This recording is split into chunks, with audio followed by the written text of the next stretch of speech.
Have you ever seen the 1933 Universal classic, The Invisible Man? True. You know what? I have not. I think pretty sure it's owned in this household. Now I'll dust it off and throw it on the good old PlayStation 4, which plays Blu-rays. Is it? Is it? I'm sorry, but I can't see my hand. Can you see your hand? Wait. Pretty sure we're invisible. So I can't see my hands. Wait, I can't see my hand. I can't see your hands. Well, I can't see you, period. So wait. Where are you? Well, same question right to you, man, is I can't see shit. I mean, I can see it, and like I'm blind. Where are you? I don't know what's going on, but you ready to go to the movies? Yeah, man, and get some visibility back in this piece.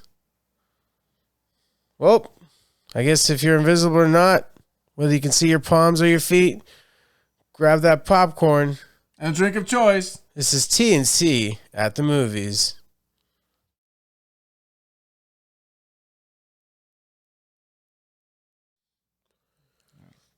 Welcome to the newest rendition of TNC at the movies.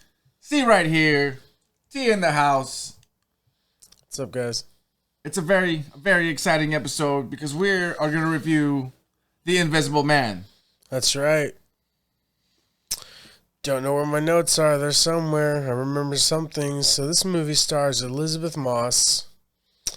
Some guy with a name. He has 3 of them. Jackson's one of them. Anyways, he plays Adrian. No, that's cool. We're going. We're doing this. I'm not going to stop. Why stop now? Doesn't matter because he plays the Invisible Man, and he's invisible most of the movie. Off the bat, man, good movie. Not a bad movie. I think his name's, was it Leigh Whannell? Homie who did Saw, Dead Silence, and what else? Oh, Upgrade. Basically Venom before Venom. And he doesn't disappoint. Did pretty good. I'm not going to say the movie was predictable. I'll just say the movie was fun to figure out. Basically, if you feel like you wrote the movie while you're watching the movie, I think you're watching a pretty cool movie, in my opinion. True? Well, there was a lot of interesting things about this movie, and I have to say I feel like I rode a roller coaster, but mostly in a good way. At first I started, well, you know what? Okay. Let me first start by saying that this movie is not, I don't want to use the word familiar, but like I want to use it as a strength because it's one of those things just like Saw, a previous work. It's like, I feel like there's a special ability to create something so, I don't want to use the word complex, but definitely deeper than the budget was supposed to allow. I just feel like he has done once again in this movie, not that you know it had a low budget, but I feel like it made you feel like it reminds you of the fear in its most primal and it's the most primal way. State. Just exactly. Just it's the fear of what you can't see. Mm-hmm. And I think it was done brilliantly in this movie. Right off the bat, I gotta say, my favorite Invisible Man movie of all time is, as you all know, and the internet now knows, Hollow Man. Excellent movie. So right off the bat, I felt not the need, but more or less the unavoidable comparison between the two. Mm-hmm. Because when I think of the Invisible Man, I think that you can't top Hollow Man. Mm-hmm. So I did a lot of comparing this movie, and this movie did not disappoint. While Hollow Man used a lot of special effects, especially in the transformation,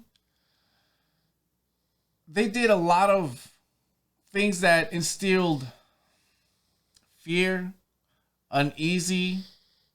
You felt like there was definitely another, not even a presence, because when you say the word presence, it implies that it's sort of like something spiritual in the spirit.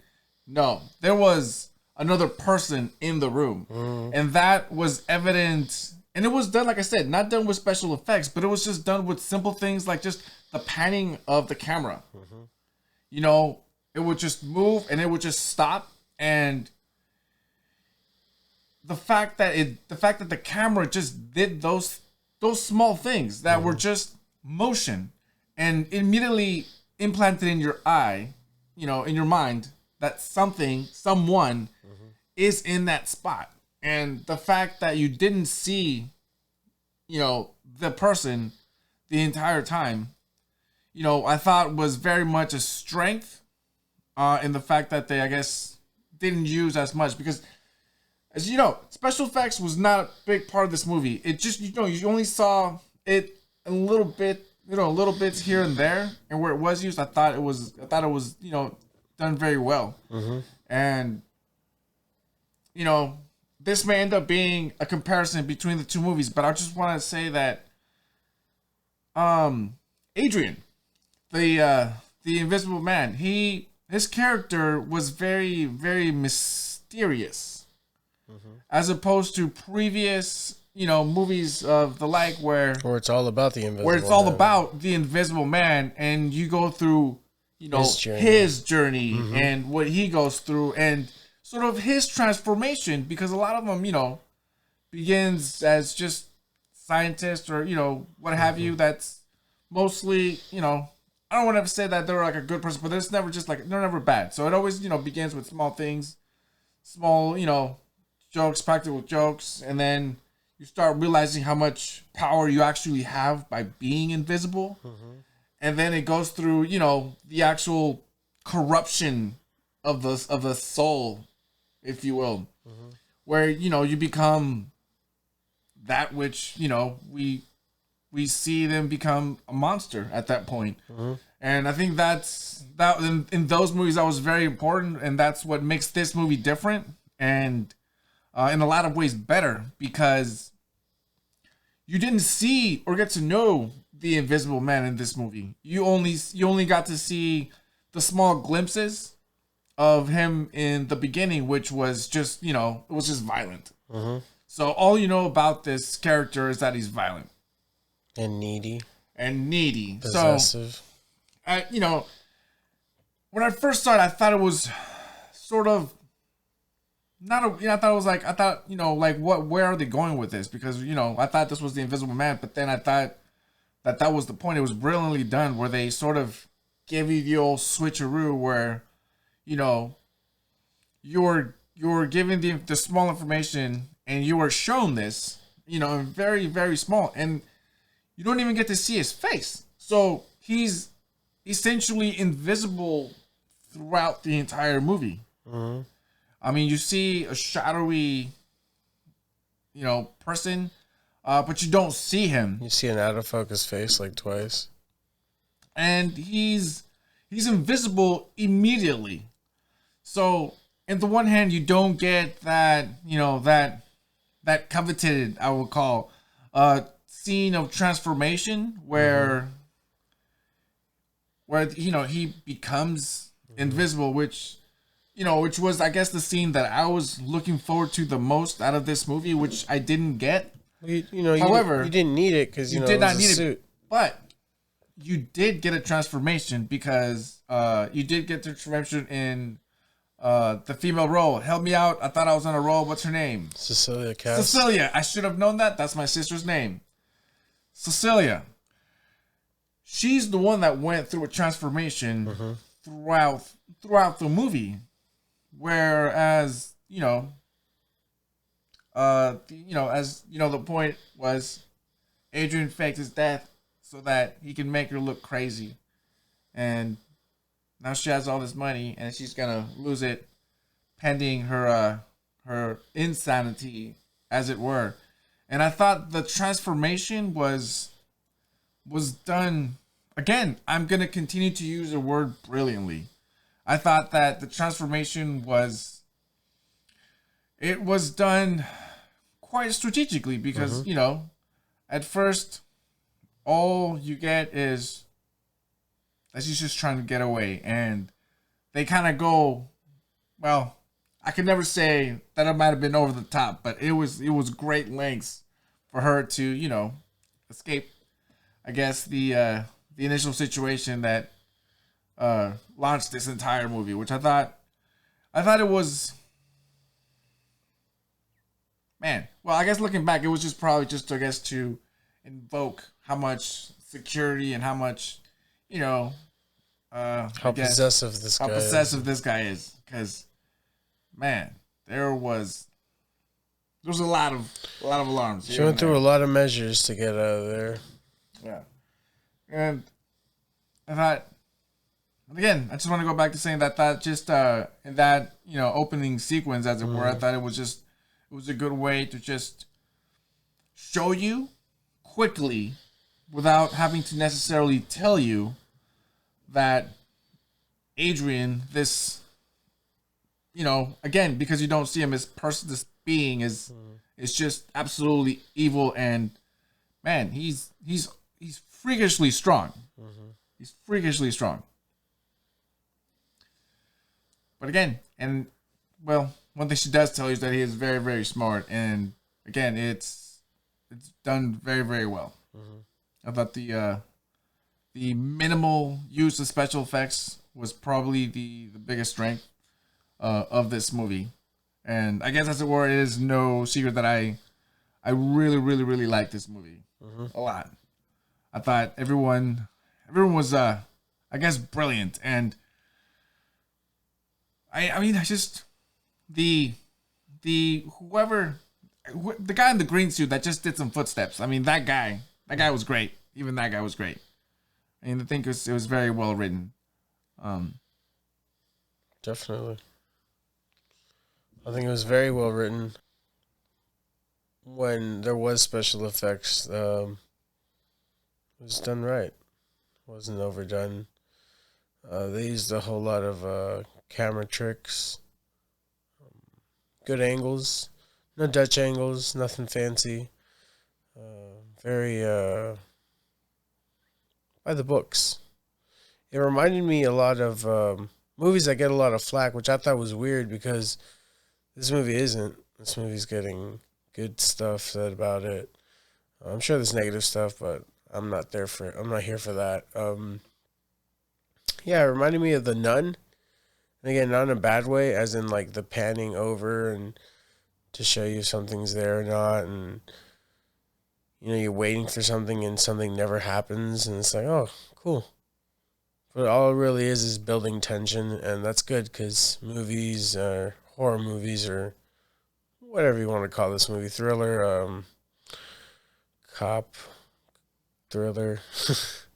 I would call it like a suspenseful thriller. I mean, then parentheses. Parentheses. I mean, well, really, what I was saying is that just like in horror, you know, it's atmosphere. It's all about the atmosphere. Soundtrack was killer. Pretty good stuff. Overall, good movie. Not a bad one. Not a bad one by far. Leigh Whannell, good stuff, guy. Keep on doing it. Australian director. Might as well be an American god. Lower G. Not big G. Yeah, man. Pretty good shit. Got any negatives? Well, this movie was 2 hours long, by the way. 2 hours, 5 minutes. 2 hours long. Compared to the original Universal Classic 1933 of 1 hour and 12 minutes. So I guess, you know what? I guess it would be more of, I guess, if I had to be a little nitpicky, it would be probably more, and I'm going to preface this by it being my lack of understanding of the optics, science. They're right. Would it be an industry? All I know is military tech, basically. Spoilers below.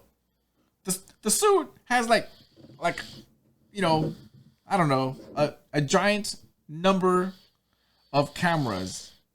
I was gonna be like, you know, like 1,000 cameras, but that's like a lot of cameras.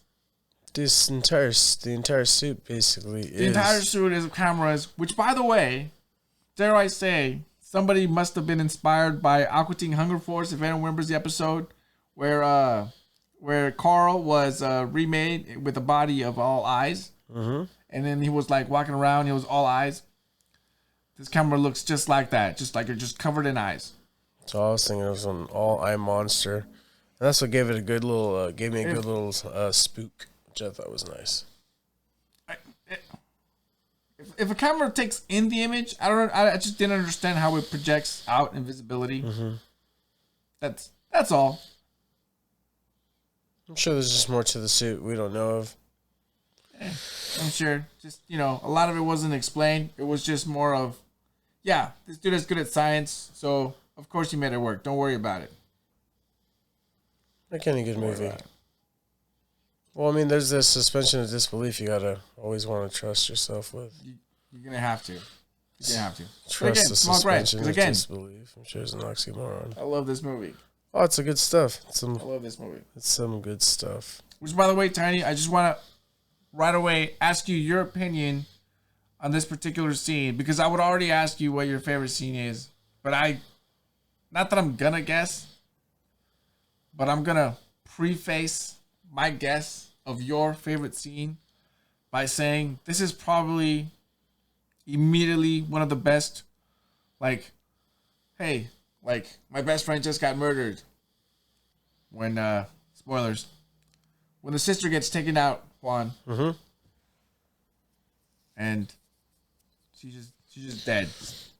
She's just dead. And that, I think, was probably the turning point in the entire movie. I think that was probably the strongest scene, because not only did it set up, I guess, the final scene, but I think that's probably obviously not the straw, because it was a very, very big thing that happened.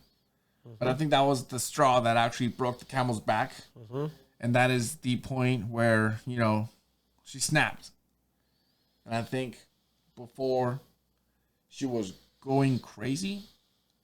And I think at that point, she went past crazy and became insane. I think that is the part where she did the heel turn, as it were. I think that's where she snapped and went crazy. And I think that's, dare I say, like I said, it's my favorite scene because I feel it's the most important scene in this entire movie. How do you feel? I'd say it's a good scene. Just a really good scene in a good movie, man. I don't know so much its importance on, you know, how much it changes her as a character or anything like that, but definitely helps her not give an F later on when she retaliates herself. But that is, if I had to say I have a favorite scene, that's got to be it, man. I enjoyed the kill of Sister Cass. She was a cop as well as the roommate that she ended up having. And by the roommate, I mean Alden. Alden, is it? Or Aldous? Yeah, it's Aldous. Aldous, yeah. Plays James. He's also a cop with the sister. Yeah, no, it was good bloody stuff, man. She got her throat slit. It's pretty bloody. It was shocking. Didn't see it coming. Enjoyed the fuck out of it. But as a character study, I'm not sure how much it changed her character. Probably did push her over the edge of no longer wanting to be sane or being able to be sane. Because at this point, nobody, the character of Adrian? Yeah, Adrian.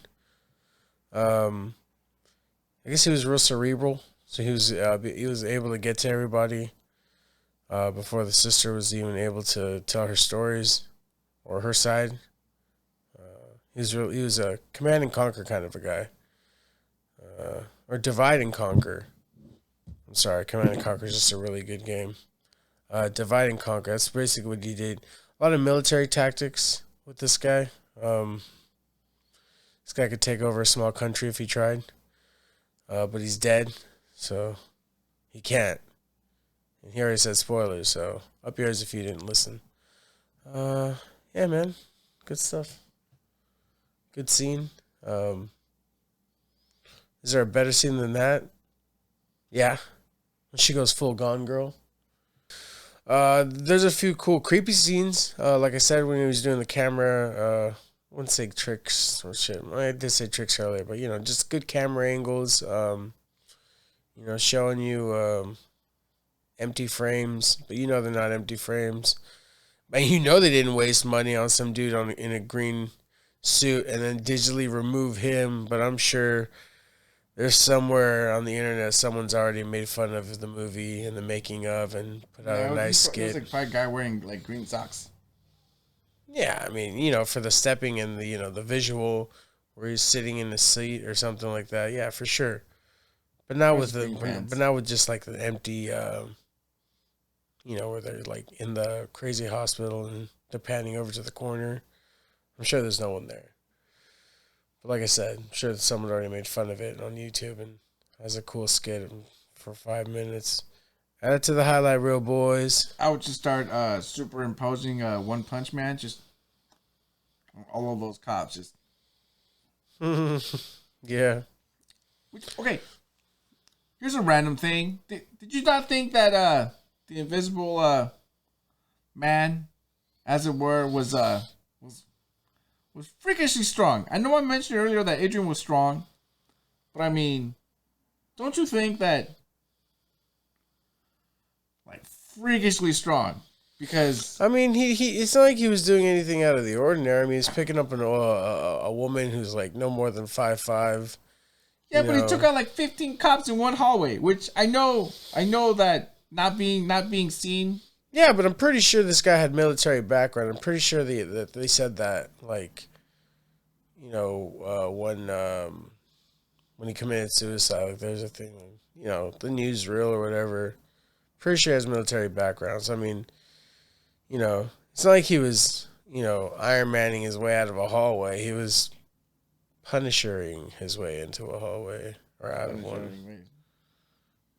Nothing out of the ordinary. It's not like he was like, I mean, we couldn't see him, you know what I mean? So it's not like we were seeing him doing backflips or like out of the ordinary shit. It was a lot of hand-to-hand combat, smacking fools around, shooting fools in the kneecap. He executes, well, he doesn't execute him, he's not that close, but he kills one officer or two. Pretty sure he's just like snapping necks. All right, Tiny. So tell me, what is it that you're gonna grade this movie officially? I knew I'm gonna give this movie an S since the execution of the sister, and it stayed true till the end. An S. I do want to say though, after she gets her revenge and everything, and you see her leaving with the suit. I gotta say, man, if there's any sequels to The Invisible Man, it's gonna have to obviously be, Invisible Woman next. And I hope that has nothing to do with the one that they're currently making that's supposed to be a comedy or whatever they're gonna do with that. I hope it has nothing to do with this one. Sequel, if there's a sequel to it. But I'd like to think that it'll be her and the deterioration of her morality, not necessarily her sanity like the first one. Because now she has a suit. She's obviously a killer or has the ability to. Revenge or not, killing is killing. What is she, I think we talked about it a little, like, is she going to go around and, like, murder other dudes like him, or find a terrorist organization, really franchise the fuck out of this movie. I don't know. I'm just interested in whatever happens to this iteration of the Invisible Man. May it become a piece of, a giant mech that it will be the Universal Monsters. Really hoping something happens with the Frankenstein franchise and or rights. What do you give this movie? This movie has a final grade, but it did have. I feel like each stage started with a different grade, because as far as what I expected and what I got was a little different. Because like I said, I came into the movie comparing it or wanting to compare it to Hollow Man. So initially, when you got no transformation. However, I felt that the movie was still extremely well written. The score was just outstanding. I think the use of very not monotones, but very few tones in the perfect time where it made you feel like, for example, that just like I said, where you didn't see Adrian, the Invisible Man, but you did feel. And I think a lot of that was done with the music and with the soundtrack, and just when hearing when you hear the scene, you suddenly feel the presence. So I thought the music was extremely well done, but selfishly, because I didn't get a transformation, it instantly became it was officially a B, dare I say. And then after a while, after I initially got actually understood what was going on, and I was actually impressed by Cecilia, the character, and when I realized that this entire movie was about her transformation, it suddenly became an A, because it did the old switcheroo. You made me feel, and you rickrolled me, and I came in wanting to care about the Invisible Man, but I walked away caring about Cecilia's character. So at that point, this movie was an A. But as soon as her sister got her throat sliced, S, baby, S. Again, because I thought that was just such a cool scene. I mean, spoilers. Just out in the middle of the restaurant, knife comes up, slice, and it's just amazing that nobody saw the floating knife, but we saw it, and it was pretty great. And at that point, well, he had put the knife directly in her hand right after. Yeah, that shit was intense, crazy scene. There was two visual homages to the original 1933 Invisible Man, which is the one I was comparing it to, and you really couldn't, because apples and oranges, really so effing different technology wise. Maybe apples and potato salad. Yep. Not even the same palate taste. Yeah, man. So you give it an S? Oh yeah, I give it an S too. I don't remember giving gripes. I don't think I had much. Oh, I know the movie's already 2 hours and 5 minutes long, but there was a lot of shit not in the movie that was in the trailer. I'm sure that wasn't the only shit that was cut. I don't know what Winnell had in mind. If he had a 2.5 hour long horror thriller ride in his head, I wouldn't mind a 2.5 hour long movie. I'm sure Universal or Blumhouse did. But very much excited for what Blumhouse will do with the Universal monsters. Rest in peace, Dark Universe. You never had a fucking chance. You guys basically did the Avengers first. When you do Iron Man first. Oops. That's your bad. Yeah, man. Long live the monsters, guys. Again, this movie gets an S. Chewie gives it an S. Wynell, keep on doing what you're doing. I'd like to see more from you. I see that the Saw franchise isn't dead. It's coming back with Chris Rock and Samuel L. Jackson. But yeah, guys, watch movies. Don't watch movies. Listen to audiobooks. Don't read books. Whatever you guys want to do. It's up to you. It's your mind. It's your brain. Like, link, subscribe, whatever the hell you guys want to do. Thumbs up, thumbs down. Supposed to say it at the beginning, but we're saying it now. Whatever. It's all good. It's all relative, man. Just keep living life. It's been TNC, you guys. Don't forget that popcorn, that drink of choice, and meet us here next time.